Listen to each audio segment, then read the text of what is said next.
Hi guys, welcome back to my channel. So today we have another true crime video. I know you guys love these types of videos, and today's video is actually on a case that has been requested so many times, and I'm sure a lot of you know about this case, especially if you're into true crime at all. So there's definitely some of you out there who may be pretty familiar with this. It's a fascinating case, and that is the case of Natalee Holloway. But I'm sure the majority of you have not heard about the case, or maybe don't know all of the information, so I did my best to take all of the information and condense it into one video, which is hard because there's tons of possible leads. Now this is technically a missing persons case, but I did not make this into a where it is video because Natalee Holloway has actually been presumed legally dead since 2012, so it's technically not an active missing persons case. And today's true crime video is actually sponsored, and how awesome is that to get a true crime video sponsored? Pretty rad. And our sponsor today is actually a subscription box, and it's called Hunt a Killer. Now this box is my new favorite thing ever. If you are into true crime, which clearly as a viewer of this channel, you probably are. If you like mysteries, especially unsolved things, or trying to figure out a case on your own, kind of being a little web sleuth, then you will absolutely love this. The whole premise is that you're talking to a serial killer. Obviously it's not a real serial killer, but it is like your pen pal, and every month they send you this box and they send you new clues. This is a clue, this ketchup thing. There's like letters and things with hidden meanings. You have to go through each piece, even though it looks fairly simple. There's so much to this. To solve it, you literally have to like hold things up to the light. You have to do some serious critical thinking, and you can also use the internet. Everyone's following the same case no matter when you start. So it's a really cool actually group community activity because everyone's gonna be doing the same cases, and they actually have these awesome forums that I have been so up in on. They have forums that depending on when you started, which month, you can start with people who are starting that month and try to figure it out together. It's so intricate. It is not some like goofy thing. This is not for the faint of heart. Look at all of the notes that I've been taking, you guys. Like, this is literally pages. It's a gel pen, so you probably can't see it, but literally pages of notes, and these are dead serious notes. I am so into this. I actually just got my second box, and I'm gonna open it here on camera when you have extreme impatience. I sent a new fresh notebook. Love the smell of fresh notebooks. And a brand new set of evidence. I don't want to show any of it because I don't want to ruin the surprise for people who are going to get this, but yeah, this is the first one that you'll get. So the serial killer kind of slowly unravels their story to you. I particularly loved it because you guys know I like astrology and I like space. And there's like a whole bit about constellations, and it's connected to this. The whole premise is that there's this group called Listening Friends of America, and it's like a fake organization, but they send you a pen pal. They connect you with a pen pal who's a serial killer and needs like someone to talk to, and they start confessing things to you. You can see I kind of underlined things that I thought were interesting, but at the end of it, they say you can check out listeningfriendsofamerica.org, and at first I didn't even think anything of it, and a day later I was like, oh my god, I wonder if that website works. So I went to it, and it was, and I found a bunch of more clues and codes, and you guys, it's a really fun box. I would not lie to you. Definitely check this one out. So check out this sponsor. Hunt a Killer is so cool for sponsoring this video. As you guys know, I've had a lot of issues with monetization since I started doing true crime videos because a lot of advertisers don't want to be on it. So I'm hugely grateful for this sponsorship. It allows me to keep doing these types of videos that I'm so passionate about and that you guys really enjoy. So if you guys want to check out Hunt a Killer, there is a link in the description box with a promo code for 10% off. I am so excited to open this and look at all my new clues. But anyway, let's go ahead and get started with this video, you guys. This video is going to be long because the Natalee Holloway case is unbelievably intricate, complicated, confusing, and frustrating. So hang with me. I'm going to try my best to explain everything as clear as I can. So our story begins in 2005. Natalee Holloway was an Alabama teenager, 18 years old, beautiful girl, actually really smart girl, wanted to be a doctor, loved by her friends and family, very involved with, it seems like, friend groups and athletic things, just an overall good kid.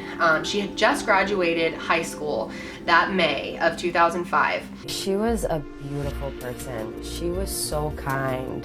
and generous, just really sweet and very smart. The one class we did have together was AP Environmental Science, so she was a very smart girl. As a graduation gift, her parents paid for her to go on an all expenses paid trip to Aruba with a bunch of other kids from her school. There was literally like parents chaperoning. It was kind of like a school event, a school trip. They had an all-inclusive package, so unlimited alcohol. So as you can imagine, it got pretty crazy with a bunch of teenagers who just graduated high school, who are legally allowed to drink in Aruba, being able to drink as much as they want because it was all-inclusive. So they had a really good trip.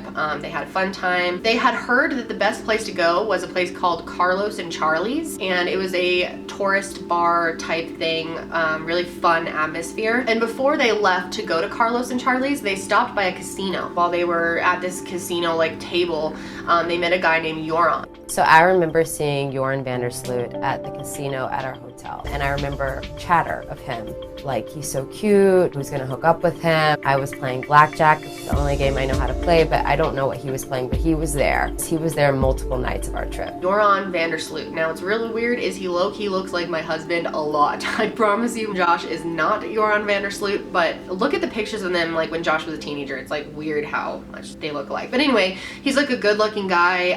Natalee, I guess, kind of had a thing for him. And he was actually born in the Netherlands and moved to Aruba. And he was also with these guys named the Calico Brothers. These two guys, I think their names are Deepak and Satish, I want to say.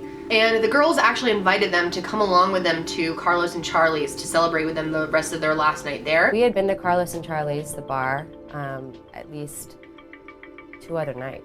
So it was like, of course we're gonna go there one more night. It's our last night. The whole night was obviously like a blur. A lot of them don't have great recollection for what happened, so it's very foggy. But according to Natalee's friends, they were there until the club closed. Natalee and I were actually talking at the bar and interacting and having a good time together for sure. We were gonna wait for the shuttle, and then while we were waiting for the shuttle, grab some street food. And afterwards, I think they were getting like food from a taco truck or something right near there. While we were waiting for street food, I remember seeing Natalee in a white car driving away. The window was rolled down. She got in the car, according to witnesses. She said, woohoo, Aruba. My impression was, oh great, she found a ride back to the hotel. And Natalee got in a car with Joran and sped off. Friends all went home, went to bed, and the next morning when they started boarding a bus to go to the airport, they noticed that Natalee wasn't there. We were all on the bus, you know, taking roll, and the one person missing was Natalee. So we're joking, we're laughing, we're like, oh my God, where is she? Must be passed out somewhere. They thought she was just sleeping in or like was hungover or something, but panic started to set in quickly when they realized that she never came back to the hotel that night. Then very quickly,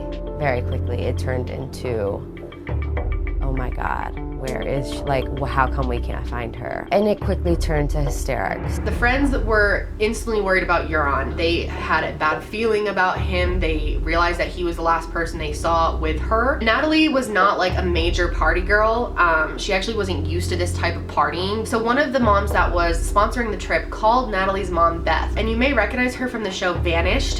She actually hosted that show after Natalee went missing. It's just a show about missing people. So you may have seen her around. She's been like very shown in the media and stuff. The phone rang and it was my son. He said, Dad, he said, Natalee has missed her flight back home. Things just ran through my head. I said, she's never late for anything, never. Knowing her, I thought something's bad's happened. And Beth freaked out, grabbed her senior picture, and literally just flew to Aruba. The Aruban authorities really fucked up with this. They would not declare her a missing person for 48 hours because they were like, this is a vacation island. Maybe she's just somewhere enjoying herself. And so they were really, really difficult. And throughout the case, they made things harder for the family. Of course, her friends told her mom that she was with this guy Joran the night before, and she went to the hotel that Natalee was staying at. When she mentioned this guy to the woman at the front of the hotel, like, this guy Joran, whatever, she knew exactly who he was and said that he was known for taking advantage of women on the island. So obviously that freaked her mom out, but she was able to give him his full name, Joran Van der Sloot, and his license plate number. So that was a good place to start. They began a frantic search, just like driving around the island, literally just looking for her on beaches and stuff like that. Aruban authorities initiated a search, her parents making emotional pleas for information. My beautiful, intelligent, and outstanding daughter. Our primary goal is to bring Natalee back home. We will do whatever it takes As I've said from the beginning, I'm not leaving Aruba without her. And Natalee is truly an angel. She's a member of the National Honor Society. She's a straight A student.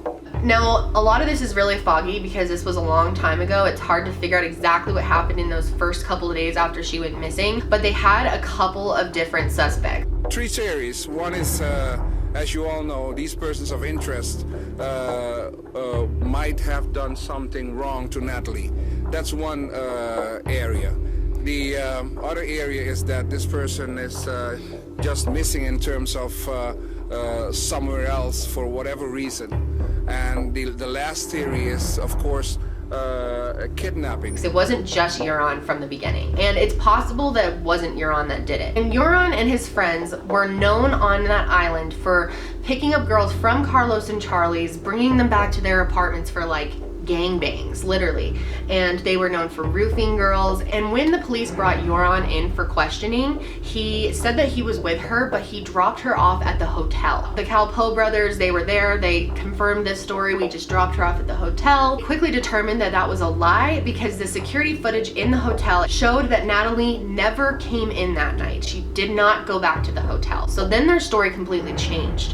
Deepak, Satish, Natalee and I drove to my house. When we arrived there around 1:40 a.m., I asked Natalee if she wanted to come with me to my apartment. I wanted to have a sexual relation with her and afterwards call a taxi to bring her back to her hotel. Joran and the brothers were constantly like changing their stories, changing details. Joran started saying that he actually drove her to a beach, that she wanted to see sharks, and he took her to a lighthouse where he could view sharks and left her there. On June 9th, they arrested both Joran Van der Sloot and the Calico Brothers. And without any evidence to prove that they did anything, they weren't able to keep them there. They were quickly released from jail. The police started kind of putting it together, and what they think happened, this is what they thought back then, was that Joran took her to the beach and was planning to do whatever with her. It's possible that she had some type of terrible reaction to the roofies or just passed out if he gave her any type of GHB or, date rape drug. And it's possible that she passed out and he thought she was dead,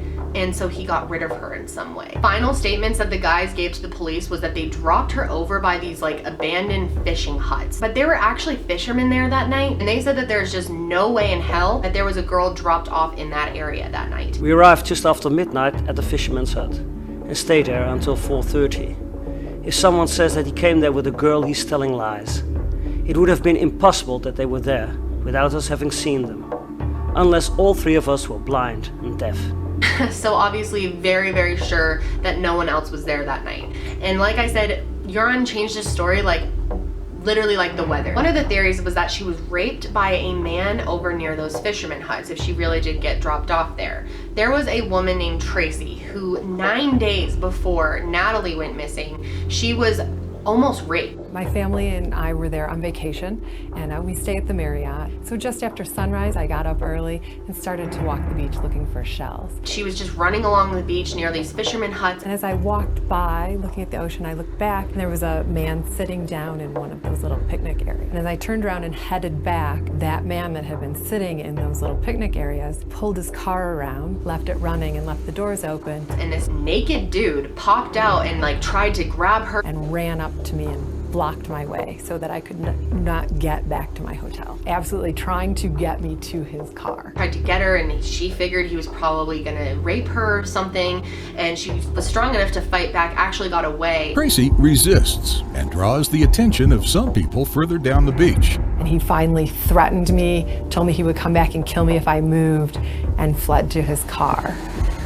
Now Beth Holloway, when she disappeared, it was all over the news media that she had disappeared right by the fishermen's huts. She really believes that it's very possible that the same thing happened to Natalee, that there was a guy over by those fishing huts just waiting for someone. Joran dropped her off there, and maybe Joran dropped her off there, and the guy got a hold of her or something like that. Now, the only problem with this is that those fishermen, those guys, say there's no way we would have seen this. And I feel like they would have heard this if it was a guy, she probably would have screamed. I don't know if that theory really makes much sense. So then June 17th, 15th, another man was arrested named Steve C. And Steve, this is so weird. Steve randomly came forward to the police before he got arrested with this weird statement. It was only a week after her disappearance, and he randomly came forward to the police and gave them a statement just without being asked, just came forward with this information saying that he saw Van der Sloot and the Calico Brothers dropping Natalee off at the hotel. He stated to the police that he had seen how Natalee was brought back to the Holiday Inn by Joran and the Calico Brothers. And since he made that statement and they knew that they had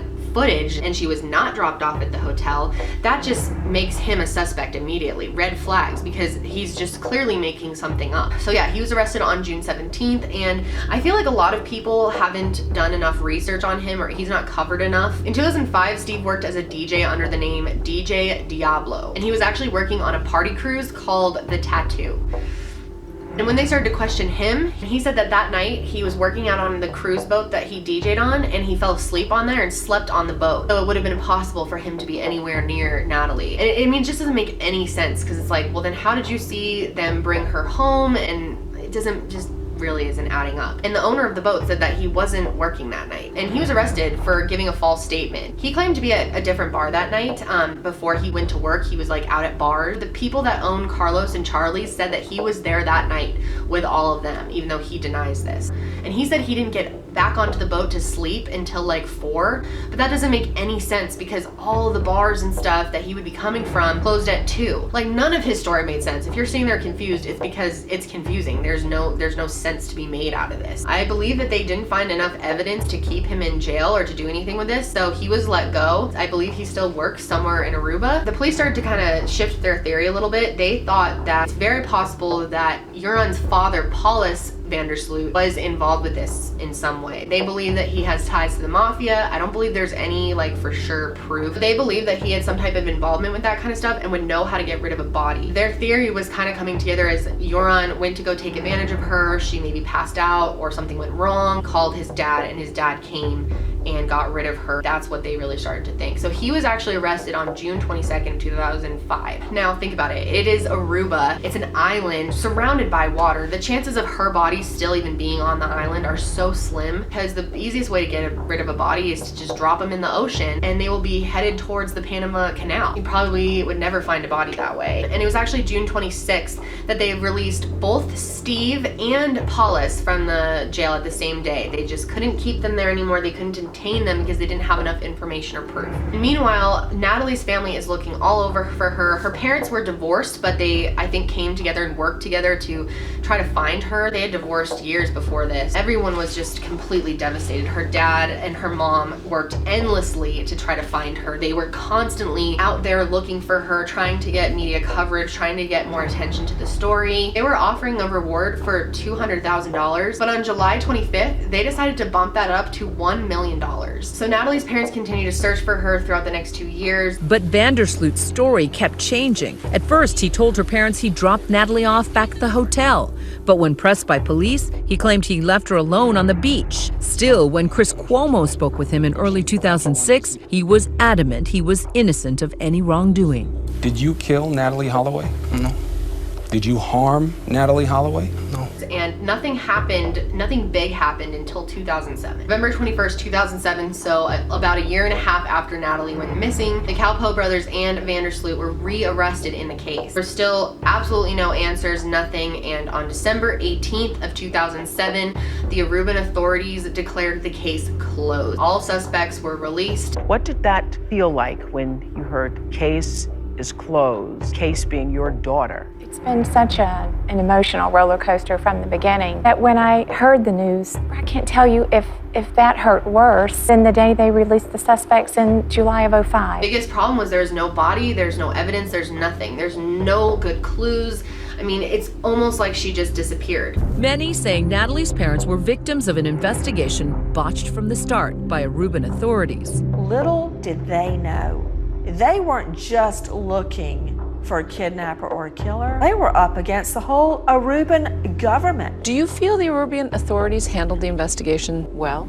No, because they took their eyes off the last three people that were with Natalee. Including Joran Van der Sloot, the son of a local judge in training, the godson of the police chief at the time. Joran Van der Sloot enjoyed every privilege, every protection conceivable under the Aruban justice system. So I think a lot of people felt really hopeless at that point, but only a couple months later, February 1st of 2008, the case was reopened. But after the case closed the first time, Joran started just completely taking advantage of the situation. And he decided to start using his involvement in the case for financial gain because there was so much media attention about it that people were paying people to start talking about it. He actually called up Fox News and said he wanted to do an interview with them confessing what really happened.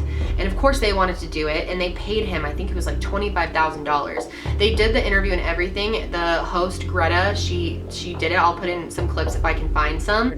18-year-old Natalee Holloway vanished on the island of Aruba on May 30th, 2005. Now, since Natalee's disappearance, Van der Sloot has been arrested twice in connection to her disappearance, but never charged with a crime. Van der Sloot went on the record with us in 2006, claiming he had left Natalee alone on a beach. Then, in February of 2008, Van der Sloot was shown on hidden tape saying that Natalee had collapsed on the beach and that he had disposed of her body. A 2008 hidden camera investigation by a TV crime reporter, then 20-year-old Van der Sloot admitted he knew what happened to Natalee and said he watched her die. I just think that I'm incredibly lucky that she's never been found. Because if they found that girl, I'm in deep. But he later recanted that confession. Well, now his story changes again. Joran contacted us, claiming he wanted to tell us the truth about what happened that night. He produced as evidence 3 telephone conversations saved on a digital chip. Joran claims the recordings are conversations between his father and him. What do you ultimately want out of this? I guess for it just all to be over, that's it, just for me to be able to get on with everything and feel okay. And you have told us now something that's very different from what we understood to have happened. His whole story didn't even make sense. He said some random guy offered him $10,000 for a blonde girl and that he left her with some guy on the beach. I can't say how old he was, 30, 40. Played poker with him. One time I played blackjack with him, but he usually played blackjack. That was the game he said he wanted to see a blonde girl. Anything offered in exchange for it? Yeah, he offered me money. And what did you say? I said, okay, sure. After the interview was over, he left and he texted them and said, "I'm sorry, I just did it for the money. None of that was true." And they decided to still air the interview because they thought people should know what kind of guy this is, and they just put a disclosure, like, just so you know, he told us this was all a lie afterwards. He even added in a little detail saying that they were $200 short, and he's just like an incredible liar. He like throws these details in to kind of throw you off, but I truly don't believe that that was true at all. However, Joran Van der Sloot did spend some time in Thailand, and he was involved heavily with sex trafficking, and he went by the name of Murphy Jenkins. He would convince poor women and sell them to people. He was literally getting paid $13,000 every time that he sold one of these women. Now, I've been to Thailand. It's pretty hectic over there. There's not like a great police department. There's tons of human trafficking going on over there. It's incredibly sad, but he was never held accountable for any of this. This is just what people have found out over the years by doing research on him. So the whole idea that he sold her into sex slavery is not completely out of the question. The dude was just pure evil. He had no conscience. And on February 10th of 2010, Paulus Van der Sloot, who was believed to know the truth about Natalee, that's really where the media started going, that he did something, he got involved, he helped. He dropped dead randomly while playing a game of tennis. It didn't take very long for Joran to go ahead and use this opportunity of his dad dying to make more money off the Natalee Holloway case. Only like 2 weeks after his father died, Joran decided to contact Natalee's mom and tell her that he knows where her remains are and that he will show her if she pays him $250,000. Now, of course, Beth had no intention of actually paying him. The FBI got involved. They met up with him with a lawyer, and he demanded wanted $25,000 up front, so he got that money, and he told them that Natalee's body was buried by his father under a house that he was in the middle of constructing at the time, and that the body was underneath the house. He totally made this shit up. They actually found out that the house was not under construction at the time of Natalee's disappearance, so they proved that he just lied for the money. As soon as the FBI interview ended, they had planned to arrest him for extortion. Somehow he hopped on a flight to South America in the meantime and left the country. I don't know how they screwed that up and he got away, but man, was that a mistake, and I'll tell you why. He went to Peru for a few days and gambled away all of the money that the Holloway family just gave him for that fucking fake information. And while he was at this hotel in Peru gambling, he met a girl named Stephanie Flores. And it's crazy, but exactly 5 years to the day of Natalee's disappearance, he killed Stephanie Flores. Poor girl, absolutely gorgeous girl. Her father was actually a well-known politician. It was like a huge story. He took her up to his hotel room, killed her up there, left her there, and tried to leave. And the authorities looked on the tape of the casino. It's 2:06 in the morning, and we see Joran walking alone to a poker table. 50 minutes later, the 21-year-old Stephanie walks over to that same table. They shake hands, and she sits down next to him. Police say they'd met earlier that weekend. They saw him in the video with her. 3 a.m., the pair is laughing and playing cards. A minute later, Joran gets up from the table. At 5:12, Joran and Stephanie leave the casino. She heads out first. He follows behind her. Joran walks back to the table and waits for a moment before meeting her again. Together, they walk out of the casino. They found which hotel room he was in. Minutes later, they reach his hotel, just a few blocks away. Joran picks up his key at the front desk and leads Stephanie into his room. That's where they found her body, and that's when they determined that it was Joran Van der Sloot, who's like famous all over the world for the Natalee Holloway case. So they, started spreading it out, like, if you see this man, let us know, because of course he dipped right after he did this. I found out that the Ms. Flores had been killed in Lima was at one of almost non-belief. This did not fit the pattern. When I say that, what I mean was we didn't know of him of being someone that's violent. We know that he has a personality, is narcissistic, he is obviously arrogant, and he really doesn't think that the law applies to him. Now, some people may say those are also the basic definitions of someone who's a psychopath. Bottom line is, I was surprised. I'm still shocked when you hear the gruesome and awesome details that are now coming out from the police report on the condition of Ms. Flores' body. And he was actually arrested when he was getting into a cab. A guard in Chile actually saw him getting into a cab, and they arrested him right there on the spot. His trip to South America may have been funded by a sting operation that began thousands of miles away on the island of Aruba. Why would they send the money to a person as dangerous as they knew he was, and just let him go? Last night, the FBI issued this statement saying, "We offer our heartfelt sympathy to the Flores family." So he had a full trial for that and everything. At the same time, Natalee's family was very, if anything, this just reassured to them that Natalee probably was murdered by Joran. So her father actually put an appeal to the court, and he got a ton of backlash for this, but he wanted her to be legally presumed dead. And the reason for that was because there was money in her college fund that he actually needed for her brother to go to school. It just made more sense. It also gave them some sense of closure. So in 2012, she was pronounced dead. And only one day after Natalee was declared legally dead, Joran was sentenced to 28 years in prison for the murder of Stephanie Flores, which is not enough. So he's actually still in jail. He likely won't be getting out of jail until 2038, so a long time from now. It's possible that in that time, the Holloways find enough evidence to convict him of her murder, which would, I think, give them a lot of closure. Joran was recently filmed in prison confessing to killing her again, but no one believes anything that comes out of his mouth anymore. It's just whatever. So the Holloways are still searching. In fact, Dave Holloway, her father, just started this new series on Oxygen, and there's only been 2 episodes thus far. I have seen both of them. I think there's 4 more episodes, and there'll be one, they're on Saturdays on the channel Oxygen. So this Saturday would be September 2nd. So if you want to tune in, kind of catch up on the series, it's really interesting because they're looking at it from a whole new angle. A man named Gabriel has come forward and said, "I'm living with this guy who says that he knows where Natalie's remains are." There's this guy that came forward named Gabriel, and Gabriel I think was in gambling, just kind of in the whole scene down there, and he became friends with this guy named John, and this guy John's like complete wacky dude, like he's just a freak, honestly. And John actually hung out with Joran a lot, and he claims to have known the whole story of what actually happened to her. And he just like randomly confessed all this to this guy named Gabriel. And Gabriel came forward to the detective and Dave just saying like, I know information, I have my own daughters, I can't keep this kind of information. And that's what the whole series has been about trying to get a confession recorded from John. Because according to Gabriel, his whole story is that night Joran gave her roofies, bought her a drink right before they walked onto the beach. She started foaming at the mouth and passed out, and he thought she was dead. So he called her father, and the father thought she really was dead, and the father basically cleaned up his mess.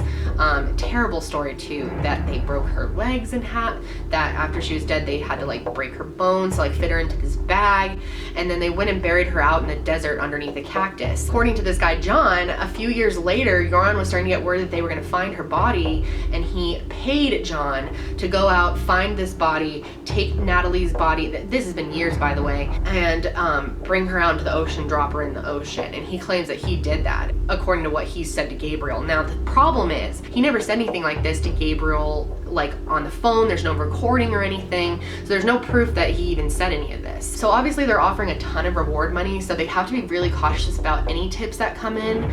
This guy seems pretty solid to me. He even went to the extreme of living with this guy John, who he said is a complete nut job, and he had just a hell of a time living with him for 3 months. The last episode, they had Gabriel pretend to invite John on a trip to New Orleans, because in Louisiana it's a one-party state, so you can record someone without the other person knowing, because in some states you can't record people if they don't know about it, they both have to know, but in Louisiana only one person has to know. So they invited him there, they set up cameras in the hotel room, he started kind of confessing stuff. The last part of the episode I saw last night, he started coming up with this whole other story and started talking about how they actually didn't bury her there, they actually buried her near his aunt's house, and he started to just seem really sketchy and changing his story a lot. So I don't really know where the show's gonna go. They don't really know if John just made it up. Like sometimes people will make things up. Like there was a guy for the John Benet Ramsey murder who randomly was like, I killed John Benet, and confessed to the whole thing, was arrested, it was this huge thing.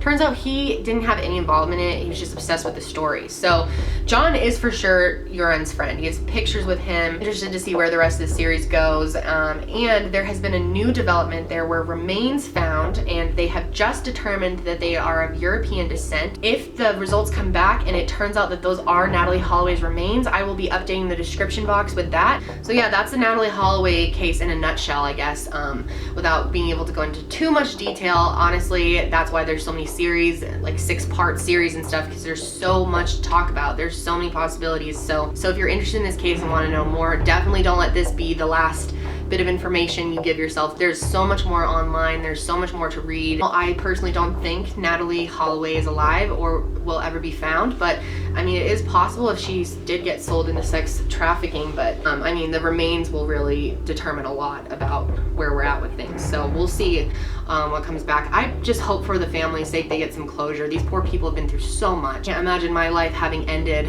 right after I got out of high school. Like, my life hadn't even started then, and it's just sad she never got to become a doctor or anything. We'll see, but yeah, still one of those cases that keeps me up at night. But I hope you guys enjoyed this video. It's always awkward to end these videos after I've been talking about a murder mystery, but I hope you guys enjoyed it. Of course, if you do have any information or anything on the Natalee Holloway case, there will be information below to get that to the right people. That's it for me today, guys. I hope you're having a good one. The next video you see of me will be in my new house, so that will be great. I am getting very tired of this background, so yes. I hope you guys are having a great day, and I will see you next time. Bye. Him being convicted was a huge step in the right direction. It was a huge release that we all needed.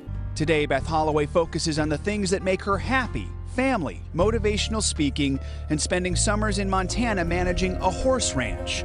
Moving forward, yet never forgetting.